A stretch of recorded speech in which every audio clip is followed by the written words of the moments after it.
Hello guys, मैं हूं are के शर्मा। आज का हमारा टॉपिक है ABO ब्लड ग्रुपिंग सिस्टम। ठीक है, जैसे हम जानते हैं कि 4 टाइप्स के मेन ब्लड ग्रुप होते हैं, जैसे AB एंड O। ठीक है, तो ABO। ठीक है, ये जो ब्लड ग्रुप होते हैं ये होते हैं ऑन द बेसिस ऑफ कौन सा एंटीजन हमारे रेड ब्लड सेल्स के सरफेस पे प्रेजेंट है। ठीक है गाइस, आइदर वो एंटीजन अगर ए एंटीजन होगा, ठीक है, तो वो ए ब्लड ग्रुप होगा उस ह्यूमन के पास। ठीक है, अगर रेड ब्लड सेल के सरफेस पे बी एंटीजन प्रेजेंट होगा तो बी ब्लड ग्रुप होगा। अगर दोनों ही एंटीजन प्रेजेंट होंगे तो AB ब्लड ग्रुप होगा, और अगर कोई भी एंटीजन प्रेजेंट नहीं होगा तो वो O ब्लड ग्रुप होगा। ठीक है, तो आज हम ये डिस्कस करेंगे ये एंटीजन, ये ABO। ठीक है, ये एंटीजन आते कहाँ से हैं। ठीक है, हमारे रेड ब्लड सेल्स के सरफेस पे ये एंटीजन आते कहाँ से हैं। तो क्या होता है गाइस, सबसे पहले सिंपली हमें पता है कि जो रेड ब्लड सेल्स होते हैं वो 2 टाइप्स के होते हैं। ठीक है, एक होते हैं जब इमेच्योर रेड ब्लड सेल्स, ठीक है, एक होते हैं इमेच्योर रेड ब्लड सेल्स और एक होते हैं mature red blood cells. Immature red blood cells में न्यूक्लियस एब्सेंट होता है, इसमें न्यूक्लियस प्रेजेंट होता है। ठीक है, अब किसी भी एंटीजन बेसिकली है क्या। एंटीजन एक प्रोटीन होता है। ठीक है, मान लेते हैं एंटीजन हमारा कोई प्रोटीन है। ठीक है, अब प्रोटीन को कौन करता है, RNA फिर DNA। ठीक है, तो ये ऐसे सेंट्रल डोगमा चलता है, DNA से RNA से प्रोटीन। सो इमेच्योर रेड ब्लड सेल्स ऐसे रेड ब्लड सेल्स होते हैं जिसमें न्यूक्लियस प्रेजेंट होता है। जैसे जैसे रेड ब्लड सेल्स की एज इंक्रीज होती जाती है वो रेड ब्लड सेल्स में से न्यूक्लियस एब्सेंट होता जाता है। ठीक है, तो अब आता है जैसे हमारे पास ये डिफरेंट ब्लड ग्रुप हैं। ए ब्लड ग्रुप के पास A एंटीजन है, बी ब्लड ग्रुप के पास B एंटीजन है, AB के पास दोनों ही एंटीजन है, AB और O के पास है सिर्फ कोई एंटीजन नहीं है। ठीक है, तो अब ये एंटीजन आते कहाँ से, अब मैंने डिस्कस करना है। जैसे ये हमारे पास इमेच्योर रेड ब्लड सेल है, इमेच्योर रेड ब्लड सेल के अंदर होता है न्यूक्लियस। ठीक है, दिस इज न्यूक्लियस। ठीक है, उस न्यूक्लियस के अंदर है क्रोमोसोम। ठीक है, तो बेसिकली यहाँ पे होते हैं क्रोमोसोम। ठीक है, ये क्रोमोसोम क्या करते हैं, सबसे पहले हमारे पास क्रोमोसोम 19 होता है। ठीक है, क्रोमोसोम 19 का क्या काम है, ये जो क्रोमोसोम 19 कोड करता है एंजाइम के लिए, उसका नाम होता है FUT, fucosyltransferase enzyme, that is फ्यूकोसिल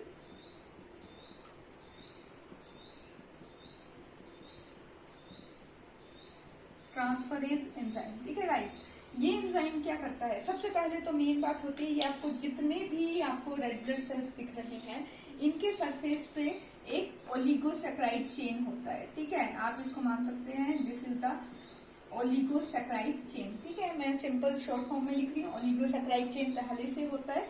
ठीक है, तो क्या होता है, जैसे नेक्स्ट स्टेज में ये जो न्यूक्लियस है इसमें क्रोमोसोम नंबर 19 है, ये एनकोड करता है एंजाइम FUT, फ्यूकोसिल ट्रांसफरेज।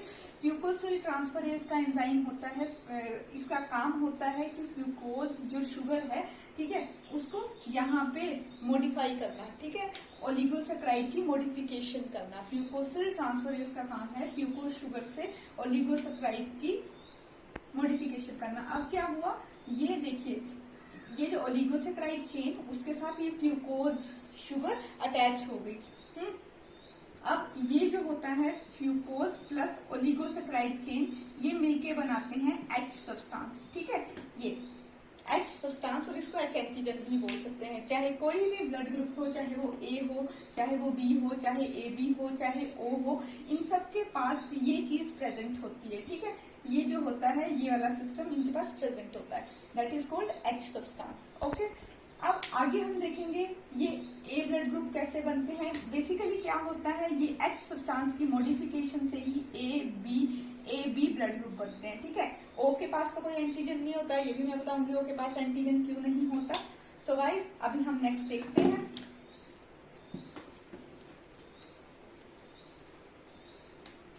तो सबसे पहले हम देखेंगे ए ब्लड ग्रुप के बारे में, ठीक है। जैसे ये हमारे पास ए ब्लड ग्रुप है, ठीक है। ए ब्लड ग्रुप में क्या है हमारे पास, मैंने आपको रेड ब्लड सेल का स्ट्रक्चर दिखाया, उसमें एच सब्सटेंस था, ठीक है।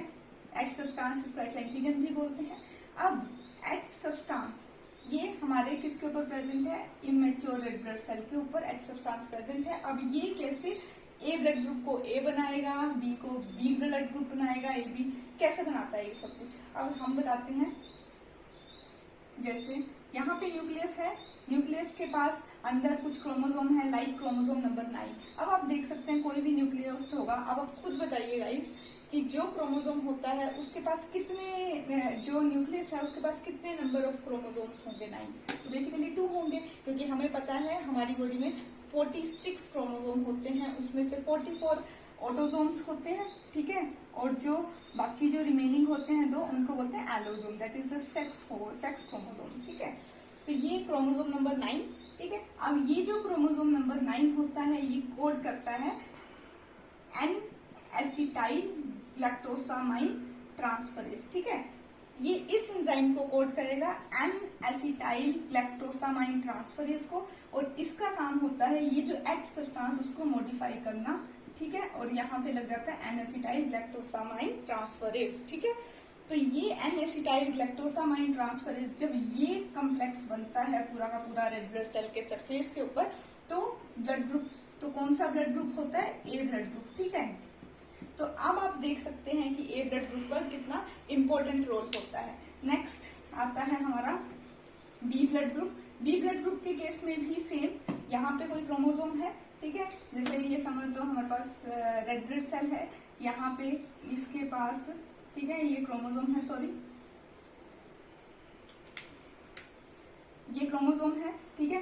ये जो क्रोमोसोम है ऐसे ये क्रोमोसोम है, ठीक है। अब इन क्रोमोसोम ने कोड किया एक अनदर एंजाइम को, that is galactose transferase enzyme, और यहाँ पे इसके सरफेस पे जो एच सब्सटेंस है, अब उसकी जो मॉडिफिकेशन होगी वो किससे होगी, ग्लैक्टोज से, ठीक है। This is galactose. तो जब ये वाला कॉम्प्लेक्स बनता है तो क्या बनता है, बी ब्लड ग्रुप बनता है, ठीक है। तो हमारा तो उस ह्यूमन का जो ब्लड ग्रुप होगा बी होगा, जिसके सरफेस पे एच सब्सटेंस होगा प्लस ग्लैक्टोज ग्रुप होगा। सेकंड आता है एबी। एबी के आप देख सकते हैं एबी के सरफेस पे एन एसिटाइल ग्लैक्टोज ट्रांसफरेज भी हो सकता है और ग्लैक्टोज भी हो सकता है। बेसिकली होता क्या है, जैसे ये हमारे पास 2 क्रोमोसोम है, ठीक है। एक हमारे फादर से आया है, एक हमारी मदर से आया है, ठीक है।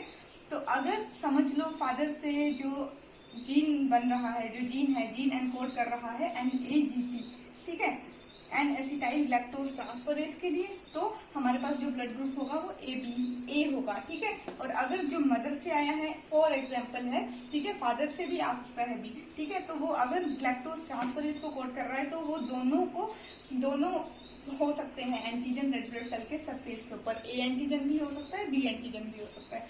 तो ये हो गया ए बी एंटीजन कैसे होता है। तो बेसिकली इसमें आप देख सकते हैं जो ए है, अगर फादर की तरफ से अगर एनएसिटाइल ग्लैक्टोज ट्रांसफरेज आया, जैसे ये क्रोमोसोम है, ठीक है, ये क्रोमोसोम एक एनएसिटाइल ग्लैक्टोज ट्रांसफरेज एक किसी भी चीज के लिए कोड नहीं कर रहा है, तो भी जो ह्यूमन है उसका ब्लड ग्रुप होगा AO, मीन्स ए, ठीक है।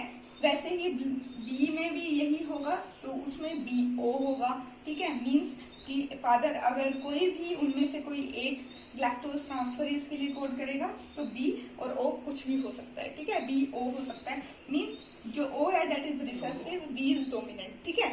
नेक्स्ट आता है हमारे पास O blood group. O blood group में कोई एंटीजन नहीं होता, मीन्स जो H सब्सटेंस होता है उसकी मॉडिफिकेशन नहीं होती, ठीक है। तो ये होता है हमारा ABO ब्लड ग्रुपिंग सिस्टम, ठीक है। तो गाइस हमने देख लिया कि कैसे रेड ब्लड सेल के सरफेस पे A antigen, B antigen, AB antigen और O एंटीजन आता है, ठीक है। तो क्या अगर ये सारा का सारा बेसिकली जो काम होता है वो होता है H सब्सटेंस का काम, ठीक है। अगर सोचिए गाइस, अगर हम कोई भी ह्यूमन है, हम सभी H पॉजिटिव होते हैं, ठीक है, जिसके पास A antigen, B antigen, AB antigen, O antigen है, हम सभी H पॉजिटिव होते हैं। अगर हमारे पास अगर ये H सब्सटेंस ही ना हो तो ठीक है। हाँ हाँ जी गाइस, ये भी होता है जिसमें H सब्सटेंस प्रेजेंट नहीं होता, H डेफिशिएंट ब्लड ग्रुप भी बोला जाता है उसको, उसका नाम होता है बॉम्बे ब्लड ग्रुप।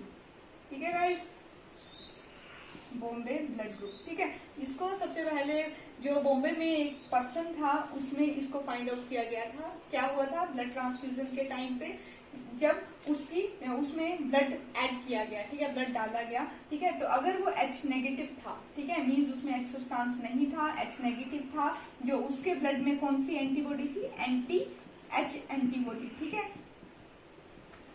तो एंटी H एंटीबॉडी मींस अगर उसे इनमें से कोई भी ब्लड अगर उसको उसमें ट्रांसफ्यूज किया जाएगा तो क्या होगा, इन सबके पास क्या है, H एंटीजन प्रेजेंट है, H एंटीजन प्रेजेंट है, H प्रेजेंट है। ठीक है, तो क्या होगा, तो ये जो ब्लड ग्रुप होगा उनकी ट्रांसफ्यूजन के टाइम पे वो ब्लड ग्रुप आपस में एग्लूटिनेट करना स्टार्ट कर देंगे। ठीक है, तो उससे क्या होगा, इनकम्पैटिबिलिटी के चांसेस इंक्रीज हो जाएंगे। ठीक है, तो ये था बॉम्बे ब्लड ग्रुप। ठीक है, इसको जो डिनोट किया जाता है वो स्मॉल h से किया जाता है, क्योंकि यहाँ पे, और ये जो नॉर्मल है ब्लड ग्रुप इनको HH से भी किया जा सकता है, H और स्मॉल h से भी डिनोट किया जा सकता है। ठीक है, तो ये बॉम्बे ब्लड ग्रुप है। सो गाइस, ये था ABO ब्लड ग्रुपिंग सिस्टम। ए ब्लड ग्रुप कहाँ से आता है, बी ब्लड ग्रुप कैसे होता है, AB कैसे होता है, और O ब्लड ग्रुप कैसे होता है, और बॉम्बे ब्लड ग्रुपिंग कैसे होती है। ठीक है, तो बेसिकली H सब्सटेंस का काम होता है सारा। अगर H सब्सटेंस की मॉडिफिकेशन होती है N-एसिटाइल ग्लैक्टोसामाइन से तो A ब्लड ग्रुप बनता है। अगर H सब्सटेंस की मॉडिफिकेशन लैक्टोज से होती है तो B ब्लड ग्रुप बनता है। और अगर H सब्सटेंस की मॉडिफिकेशन दोनों से हो जाती है, ठीक है, जो N-एसिटाइल ग्लैक्टोसामाइन और लैक्टोज से हो जाती है, तो हमारे पास AB ब्लड ग्रुप बनता है। और जिसके पास O ब्लड ग्रुप कोई एंटीजन प्रेजेंट नहीं है, मींस उसमें H सब्सटेंस की मॉडिफिकेशन नहीं हो रही, मींस फादर या मदर में से कोई ऐसा जीन नहीं है जो NAGT और लैक्टोज ट्रांसफरेज को कोड करता हो। तो वो था नॉर्मल ब्लड ग्रुपिंग सिस्टम। और अगर ये H सब्सटेंस ही एब्सेंट हो, ठीक है, ये H एंटीजन ही एब्सेंट हो, ठीक है, तो उस ब्लड ग्रुप को बोला जाता है बॉम्बे ब्लड ग्रुप। तभी हम इसको स्मॉल h से लिखते हैं। ठीक है, तो ये था हमारा ब्लड ग्रुपिंग का वीडियो। अगर गाइस आपको मेरा ये वीडियो अच्छा लगा तो प्लीज मेरी वीडियो को लाइक करें, सब्सक्राइब करें और शेयर करें। Thank you guys.